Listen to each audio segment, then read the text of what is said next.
back to basketball. Shut up and sit down.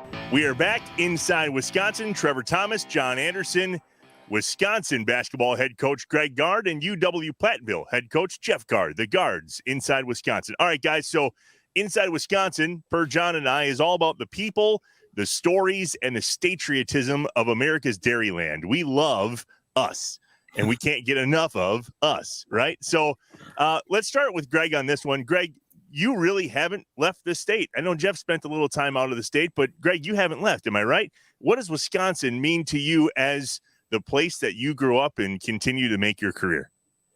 Well, I think, Trevor, you look back, I'm going to be 51 next week. If you would have asked me at 21 or 31, I might give you a different answer. But I think Jeff mentioned in the previous segment, you really try to make the most and embrace where you're at in the moment. And I've always kind of taken the approach that if you do the best job you can in the current one, the next one will take care of itself. It'll work out okay. And obviously I've had opportunities to leave or stay when the staff moved on.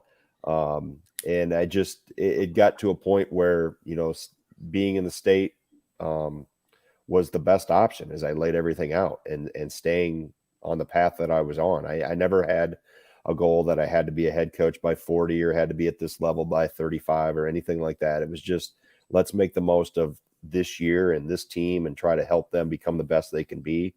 And, then as you go on in your career, you get married, you have kids, and some of those dynamics come into play and have heavier value than maybe where you're at or what you're trying to chase. So, it's just a life evolution, so to speak. But being in the state and being at, the head coach at your, mothership school, so to speak, in the state, there's a lot of pride with that. You also know there's a lot of responsibility. I think you take it much more serious than maybe somebody from the outside, just because, or if I was a coach at another state school in a different state where I wasn't from, I think you just understand, because I know the history. I grew up when Wisconsin was not going to the NCAA tournament and not playing in bowl games. My kids don't know Wisconsin not in the NCAA tournament or not in a, somewhere around New Year's Day bowl game. So just watching that and having an understanding of the past and history, I think gives you an appreciation and like I said, increases the level of responsibility and maybe ownership and commitment that you have because you know how much it means to so many people. Jeff, what about you? I mean, following the footsteps, obviously, of Coach Ryan and your brother, but now back at your alma mater. I mean, you graduated from Platteville twice, I believe. You have 2 degrees from there. What does it mean for you being a Wisconsin boy coaching here in Wisconsin? For me, and in Platteville in particular, 20 minutes north of me is where we grew up.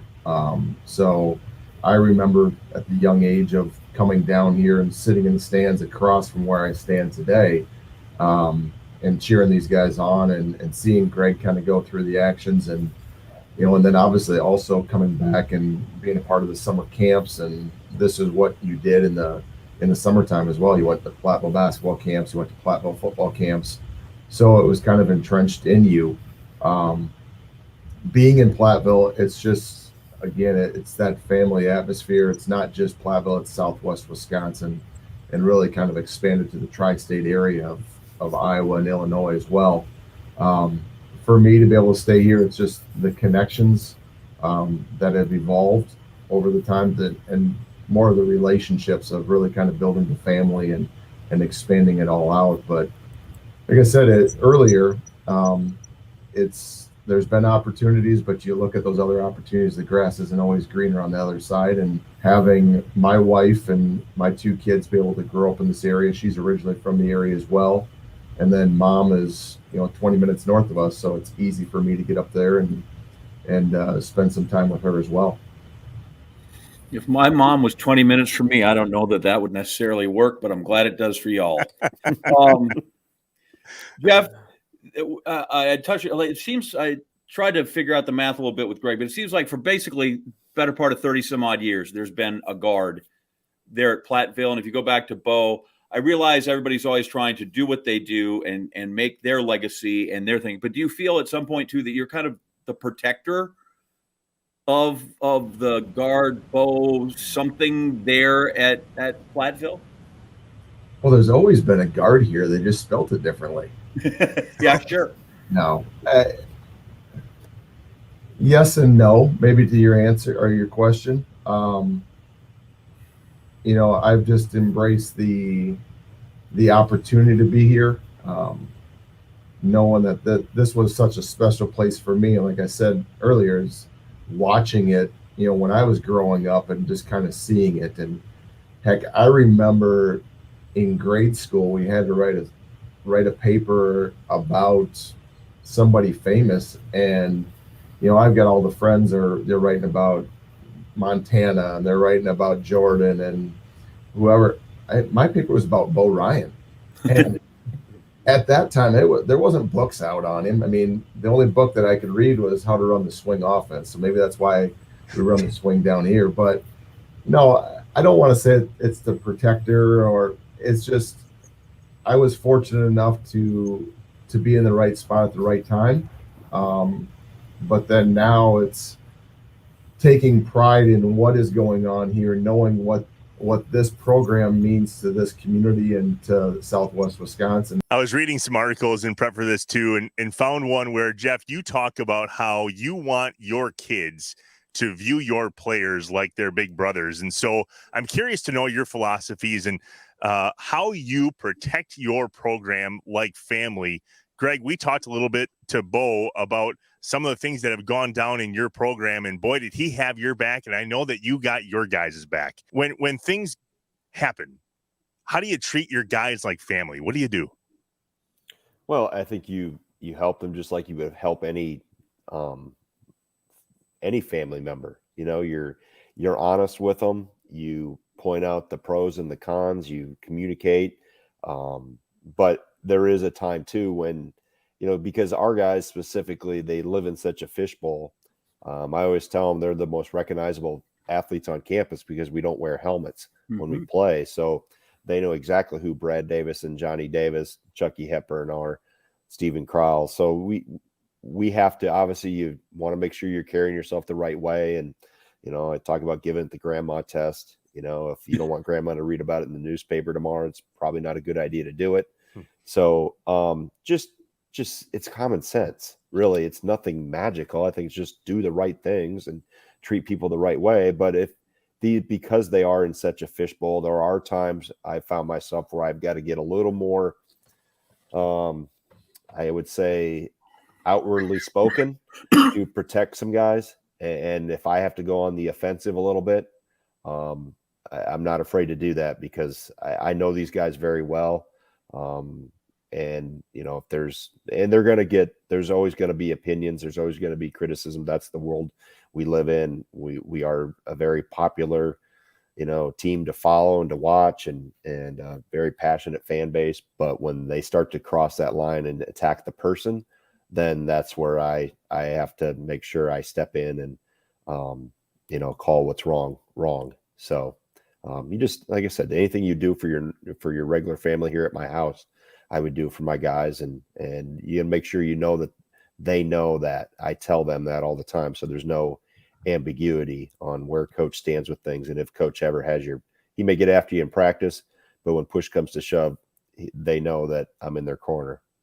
I think we kind of walked up adjacent here a little bit to the, I don't want to say controversy, the story, Greg, about the seniors that had a meeting with you. Okay, great. I saw that. I read what you said recently, and I feel like what you dealt with wasn't an uncommon problem. How it came out was. I want to know in the past 18 months, because every time I hear coaches talk, if nothing else, especially on the floor, we like to scream spacing, spacing, spacing. And I think once you get off the floor, the worst thing you can have with your basketball team is spacing, spacing, spacing. And I've just the challenges that were presented over the last 18 months of trying to somehow get a cohesive team that you couldn't have around each other except for those very limited times that you were allowed to practice. Yeah, I think COVID had a lot of, you just look at society and COVID and all the things that it did.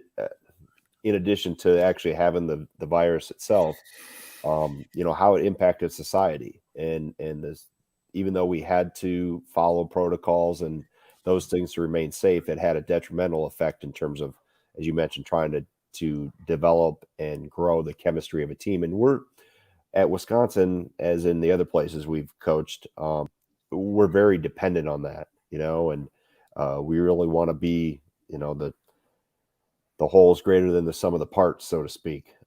We have to be connected. We have to be together. And, I think when you can't have all the avenues to be able to help that grow, and it was a very stressful time. Looking back, it created so many unintended consequences and created so many unintended levels of stress and anxiety that you saw the ripple effect. And I think that's, we're looking here at college basketball, which is in the grand scheme of life is minute in terms of importance, and where we were just a small, more visible piece of the impact that could have. Jeff, how'd you keep it together in your team? World of Zoom obviously brought us together, but this group, again, for us being a little bit older, it was trying to get the new guys adjusted, and keeping them acclimated in what was going on. The big thing is just we tried to, for us, we didn't get to play, we didn't get to do anything until January.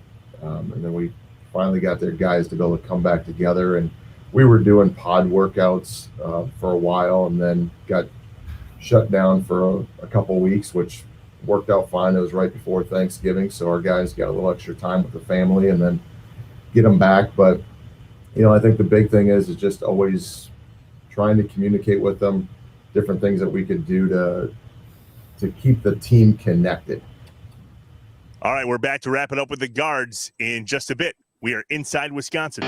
Inside Wisconsin is brought to you by Baycare Clinic, Cobblestone Creek, the University of Wisconsin-Platteville, Mill Home Supper Club, Festival Foods, Capital Credit Union, North Star Mohican Casino Resort, American Family Insurance, and Roll Tech. JA Inside Wisconsin and American Family Insurance. We're calling it Quotes for a Cause. Pretty awesome. I like it. I want to learn more, and I'm glad that we are a part of this with American Family. My thought is, listen, if it's good enough to be on the Brewer Stadium, or you can put it on Steve Stricker's sleeve, that is a great partner, great neighborhood. I'm glad we're there. Us too. We are glad we're here with them. It's Quotes for a Cause. Head to insidewisconsin.com/amfam. Get a quote, and your local participating agent will donate $5 to Habitat for Humanity. John Anderson's going to come and build houses. I just signed you up for that. Listen, my dad, Collins Custom Basement, for years donated a basement to Habitat Humanity every year. That he went out and did that in the Green Bay, Brown County area. So I can't think of a better partner, and I can't think of a better cause, especially in and around the holidays, right? Gosh, if you can get somebody home for a holiday and get them in and get them shelter and put that Christmas tree up or have that Thanksgiving dinner, whatever it is, boy, that'd be special. And we are lucky that we get the chance to be a part of it. InsideWisconsin.com/AmFam. It's Quotes for a Cause. Go and work with your local American Family Insurance agent. Go there now. Insure carefully. Dream fearlessly with American Family Insurance.